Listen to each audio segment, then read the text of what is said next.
Latest updates ఎప్పటికప్పుడు పొందడానికి big TV WhatsApp channel follow అవ్వండి. లింక్ డిస్క్రిప్షన్ లో ఉంది. శ్రీనివాస్ గారు, ఎన్నికల్లో బిగ్ టీవీ తరఫున ఫస్ట్ ఇంటర్వ్యూ మీకు బిగ్ టీవీ మిమ్మల్ని చేసింది. ఏదైతే మీకు వివాదం కేంద్ర బిందుగా ఉందో బిల్డింగ్, అక్కడ ఫస్ట్ నేను ఇంటర్వ్యూ చేశాను. ఆ ఎపిసోడ్లోన దువ్వాడ శ్రీనివాస్ అంటే ఒక రెబల్, ఒక అగ్రెసివ్ పర్సన్. దాన్ని మారుతూ ఈ రోజున హ్యాపీ లైఫ్గా ఉన్నది. అంటే అడ్డంకులు అనేవి లైఫ్లో ఎవరికైనా వస్తుంటాయి.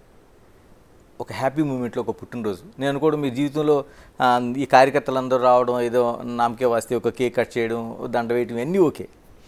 ఒక ఫ్యామిలీ అట్మాస్ఫియర్లో జరిగిందాన్ని, ఆ లైఫ్ చేంజెస్ అన్నీ చూస్తే ఏమనిపిస్తుంది మీకు? ప్రేమతో పుట్టినరోజులు ఎప్పుడు జరగలే నాకు. మీరు అన్నట్టు అంతే. November 4th ఆ ముందు రోజు నుంచే కార్యక్రమాలు స్టార్ట్ అవుతాయి. అంటే క్యాడర్ చేస్తారు. ఓకే, కార్యకర్తలు వస్తారు, స్టేజ్ డయాస్ వేస్తారు, మ్యూజిక్లు పెడతారు, డ్యాన్సులు పెడతారు, ప్రజలు వస్తారు, పోతారు. కొన్ని వేల మంది ప్రజలు ఆ రోజు రావటం అన్నది నాకు ఆనవాయితీ. వచ్చి కలిసి కనీసం 10,000 మంది వస్తారు ఎవ్రీ బర్త్డేకి. ఎంటైర్ కాన్స్టిట్యున్సీ నుంచి చుట్టాల మంది. Wide publicity. ఇదంతా పార్టీ పరంగా జరుగుతుంది, రాజకీయంగా జరుగుతుంది. కార్యకర్తలు లీడర్స్ ద్వారా జరిగేవే నేను చూశాను ఇంతవరకు. కానీ ఇంట్లో ప్రేమతో జరగడం అన్నది నేను ఎప్పుడు అబ్జర్వ్ చేయలేదు. మా ఇంట్లో ఎప్పుడు ఘర్షణ పరిస్థితే సార్. ఈ ఈగోస్ మధ్య నడుస్తుంటుంది వ్యవహారం. అంటే ఏదైనా నేను ఉన్నత పొజిషన్కి వెళ్తున్నానంటే తనకు కావాలని, ఏదైనా బిజినెస్లో పీక్స్కి వెళ్తున్నానంటే తన పేరును ఉండాలని, ఇలాంటి స్వార్థం. ఎలా ఉండాలంటే భార్యాభర్తలు ఎవరైతే ఏంటి, తనైతే ఏంటి, నేనైతే ఏంటి, కుటుంబం అది అంతా ఒక కుటుంబం. ఆ భావన ఎప్పుడూ లేదు. లేకపోవటం వల్ల ఈ పరిస్థితి వచ్చింది. ఎందుకు శ్రీనివాస్ గారు అంటే ప్రతి వైవాహిక జీవితం కూడా మనం ఏదో డిస్టర్బ్ అవుతామని ఎక్కడ స్టార్ట్ అవ్వదు. అది హ్యాపీ మూమెంట్తో వెళ్ళాలని ఒక లైఫ్ ఎవరిదైనా స్టార్ట్ అవుద్ది. ఎవరిదైనా భగవంతుడి క్రియేషన్లో, భగవంతుడి సృష్టిలో ఈ వైవాహిక జీవితం అన్నది, ఆ జీవితాంతం ఒక భార్యాభర్త, ఒక ఆడమగ కలిసి ఉండడం అన్నది, పిల్లలు అన్నది, చుట్టాలు, బంధువులు, స్నేహితులు, ఆ పిల్లల అభివృద్ధి అనేది, ఇది ఒక విచిత్రమైన ఒక గొప్ప సంస్కృతి భారతదేశంలో.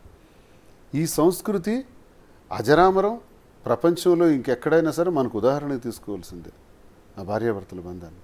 అక్కడక్కడ ఇలాంటివి కూడా జరుగుతున్నాయి. ఎందుకని అంటే శ్రీనివాస్ గారు నిత్యం ప్రజా జీవితంలో ఉండే వ్యక్తి, అలాంటి వ్యక్తికి ఒక అసూయ, ద్వేషం ఫ్యామిలీ లైఫ్లో రావడం ఏంటి? అంటే బయట లైఫ్ వదిలేండి. అదే విచిత్రం. ఏంటంటే 2003లో రాజశేఖర రెడ్డి గారు పెద్ద పాదయాత్ర చేయటం, ఆ పాదయాత్ర నేను చాలా యాక్టివ్గా చేయించాను మా జిల్లాలో. చేసేటప్పుడు రాజశేఖర రెడ్డి గారు నా వర్క్ స్టైల్ని ఇదంతా నచ్చి, నువ్వు హరిశ్చంద్రపురంలో ఎమ్మెల్యే పోటీ చేయన్నారు. ఓకే సార్ అన్నాను, రెడీ అయ్యాను. కానీ అక్కడికి 1 week 10 days తర్వాత వాణి వాళ్ళ ఫాదర్ వెళ్ళి ఆ టికెట్ మాకు ఇవ్వాలి, లేకపోతే ఇండిపెండెంట్గా వేస్తామన్నారు. అప్పుడు రాజశేఖర రెడ్డి గారు నాకు బ్లాంక్ బీఫామ్ ఇచ్చేశారు. నీ ఇష్టం, నీ ఇంట్లో డిస్కషన్ జరుగుతుంది, నేనేమీ చెప్పను, నువ్వు ఎవరి పేరు రాసుకుంటావో నీ ఇష్టం, ఎలక్షన్ గురించి అయితే నీతోనే మాట్లాడతాను అని నాకు బ్లాంక్ బీఫామ్ ఇచ్చారు. అప్పుడు నేనే డి వాణి అని రాసేసి ఆమెకి ఇచ్చేసాను. అడిగారు కదా. అది 2004 సంవత్సరం, ఇది 2024 సంవత్సరం. 20 సంవత్సరాల వరకు ఇది కొనసాగుతూనే ఉంది. ఎన్నిసార్లు నేను పోటీ చేసేటప్పుడు అడ్డంగా రావటం, అడ్డు తగలటం, ఇబ్బందులు ఇంట్లో నుంచే స్టార్ట్ అయ్యాయి సార్. ఇంటే గెలిచి రచ్చ గెలాలంటారు. రచ్చ నేను గెలిచానని అనుకుంటాను. ప్రజాభిమానాన్ని పొందగలిగాను, ప్రజలు, క్యాడరు, పార్టీ, నాయకులు అన్నీ పొందాను. ఇంట్లో మాత్రం ఫెయిల్ అయ్యాను. ఆ ఫెయిల్యూరే నాకు బాగా మనస్తాపానికి గురిచేసింది. ఆఖరికి నా జీవితంలో నేను ఎప్పుడు వైఎస్ఆర్ కుటుంబంతోనే ట్రావెల్ చేసే చరిత్ర నాది. సరే రాజకీయాలుగా వచ్చిన ఒడిదుడుకులు బట్టి మధ్యలో నేను ఒక ఎమ్మెల్సీ ఎన్నికలో గొర్రెల హరిబాబు నాయుడు గారు అని ఆయనకి నేను సపోర్ట్ చేయడం వల్ల ధర్మాన ప్రసాద్ గారు నా మీద గ్రడ్జ్ పెట్టుకుని నన్ను సస్పెండ్ చేయించడం జరిగింది కాంగ్రెస్లో ఉండేటప్పుడు. ఫస్ట్ నేను కాంగ్రెస్ పార్టీ వర్కర్ని. సస్పెండ్ చేసిన తర్వాత అప్పుడు గతిలేక చిరంజీవి గారు పిలుపు మేరకు పీఆర్పీలో వెళ్ళి పీఆర్పీలో ఒకసారి పోటీ చేశాను. తర్వాత ఆయన కాంగ్రెస్లో కలిపేస్తున్నారు పార్టీ. అది అలా పోయింది, వదిలేండి. తర్వాత జగన్మోహన్ రెడ్డి గారు, తర్వాత ఉద్యమాలు కొన్నాళ్ళు ఉన్నాను.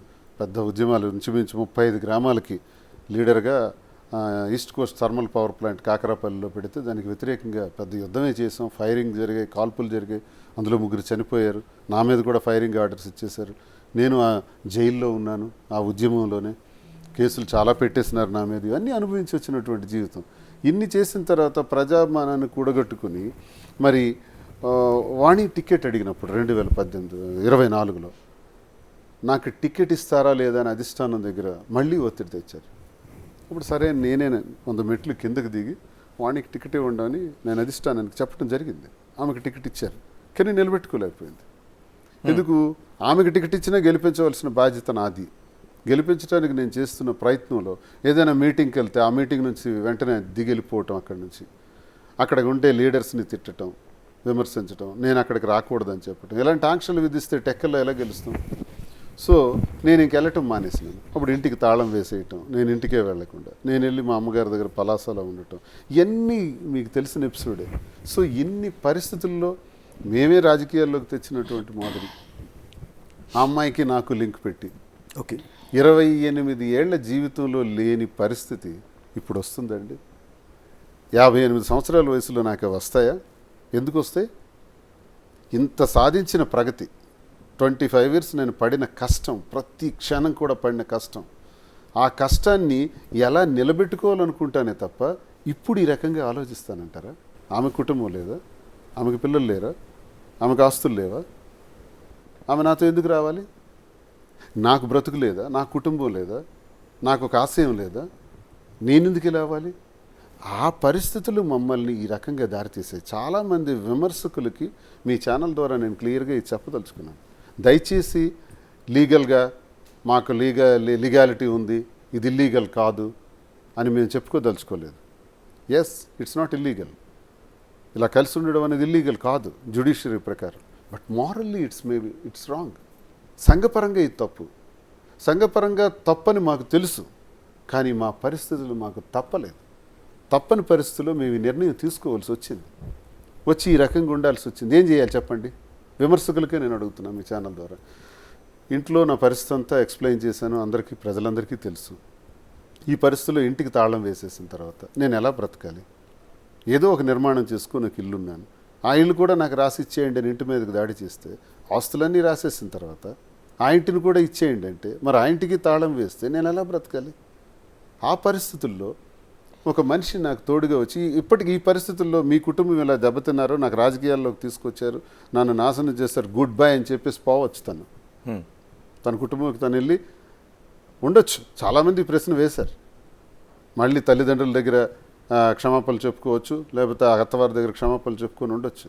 కానీ ఈ కుటుంబం రప్చర్ అయిన దానిలో నా జీవితం నాశనం అవటం, నేను రోడ్డున పడిపోవటం, తన జీవితాన్ని కూడా మా కుటుంబం వల్లే నష్టం జరగటం, ఆ పరిస్థితుల్లో తను నాకు అండగా నిలబడటం తప్ప, ఇది సంఘపరం సమాజపరంగా ఇవన్నీ ఆలోచించే అవకాశం, తీరిక, సమయం మాకుందా? ఏ స్కోప్ ఉంది? ఏ స్కోప్లోకి ఇచ్చేసాం.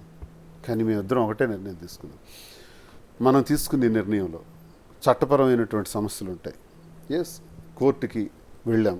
వాణియే చాలా కేసులు నా మీద వేసింది. 28 సంవత్సరాలకు తర్వాత నా మీద గృహహింస చట్టం కింద కేసు వేశారు. నాకు అది వింటే చాలా ఆశ్చర్యకరంగా ఉంది. 28 years తర్వాత గృహహింస ఉంటుందా? అది గృహహింస. ఇవన్నీ ఆఖరికి డివర్స్ పిటిషన్ కూడా పడ్డాయి. అవన్నీ ఒకవైపు వాదనలు జరుగుతున్నాయి, ఆ డెసిషన్స్ వస్తాయి. వచ్చిన తర్వాత నిర్ణయం మీరు అన్నది జరుగుతుంది. అంతవరకు మేము ఒక ఫ్రెండ్స్గా ఉందాం. ఏదైతే కొనసాగామో, ఏ కారణం వల్ల అయితే నష్టపోయినామో, ఎక్కడైతే కోల్పోయినామో అక్కడే మళ్ళీ ఎత్తుక్కోవాలి. పోయిన వస్తువు ఎక్కడ పోయిందో అక్కడే వెతకాలి. అక్కడే కదా కోల్పోయాం గౌరవం టెక్కల్లో, అక్కడే వెతుక్కుంటా, అక్కడే కష్టపడతాం.